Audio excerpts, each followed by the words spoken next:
कर्म बंधनों का क्षय और निपटारा। दैहिक दैविक भौतिक कर्म बंधन। दैहिक कर्म बंधनों का संबंध शरीर के दुरुपयोग से संबंधित है। शरीर का दुरुपयोग, उसके अंगों का दुरुपयोग जब किसी नकारात्मक दृष्टि से किया जाए तो उसका प्रभाव आता है। आयु की दृष्टि से एक भिन्न विषय है। चूंकि सृष्टि में माया रचित सब कुछ क्षय को प्राप्त होता है निरंतर, तो आयु की दृष्टि से तो नहीं जान सकते, पर हां बाकी जो दैहिक ताप हैं, रोग हैं इत्यादि जो बहुत प्रभावित कर जाते हैं, वो कहीं न कहीं अंगों के दुरुपयोग से संबंधित है। अंगों का दुरुपयोग केवल प्रत्यक्ष अंगों का ही नहीं, अप्रत्यक्ष रूप से भी कोई ऐसा अन्न किसी का खाते रहे जो कि उपयुक्त नहीं था, गलत प्रकार के धन से उपार्जित कुछ खाते रहे, तो वो जिस अंग पर दुष्प्रभाव छोड़ता होगा वो भोजन, वो अन्न का संस्कार उस अंग विशेष को दुष्प्रभावित कर जाता। दैहिक स्तर पर कर्म बंधनों का लेना देना शरीर का दुरुपयोग है,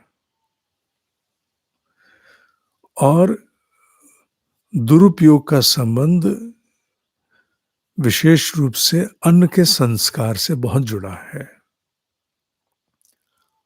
कुसंस्कारी अन्न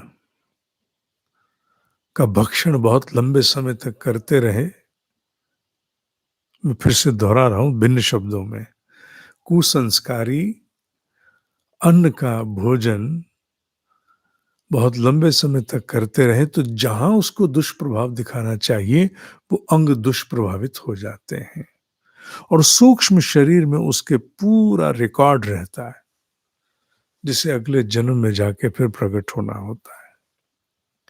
यूं सामान्य रूप से देखा जाए तो दैहिक ताप और दैविक अर्थात मानसिक ताप, दैविक माने मानसिक बताया था ना कल, दैहिक और दैविक ताप दोनों आपस में घुले हुए हैं।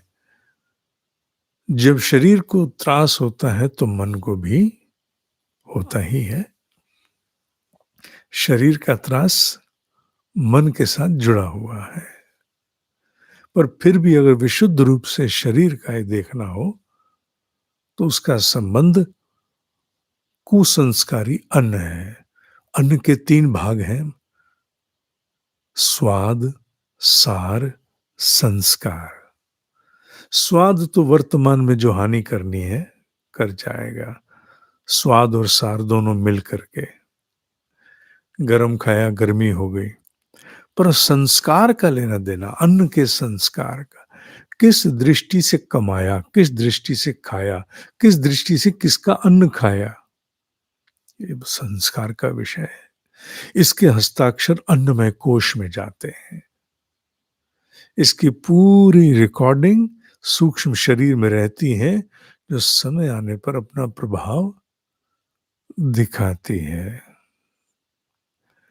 तप का प्रभाव निश्चित रूप से दैहिक ताप पर पड़ता है, दैहिक कर्म बंधनों पर संयम का प्रभाव पड़ता है, संस्कारित अन्न का भोजन करने से ही भी पड़ता है। तो कुछ चीजें मिलकर के जब सामने उपस्थित होती हैं तब दैहिक स्तर के ताप का, कर्म बंधन का निवारण, संस्कारी अन्न का भोजन, साथ साथ उपवास जैसी प्रक्रियाएं, ये इसमें बहुत सहायक जानी जाती है। अन्नमय कोश के परिष्कार में जो कुछ हो सकता जिसमें मुख्यतः तो उपवास ही है, उसका संबंध कर्म बंधन से, दैहिक कर्म बंधन से है।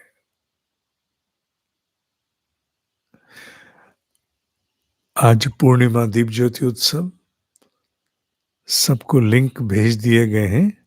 7:30 बजे दीप ज्योति उत्सव महामंत्रों का उच्चारण आरंभ हो जाएगा जूम पर।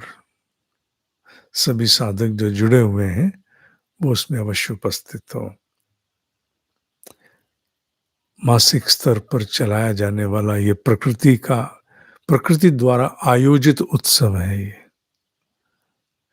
कल श्रीमद् भगवद गीता की कक्षा है, फिर साधक संवाद और 5 से 15 छोटे बच्चों का कार्यक्रम, और जो अनुभूति प्रवाह से संबंधित कोई कार्यक्रम है वो सब भी अपने क्रम से चलेंगे।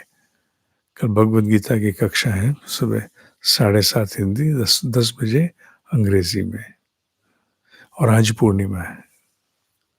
ओम ही सत्य है, ओम ही सत्य है, ओम ही सत्य है।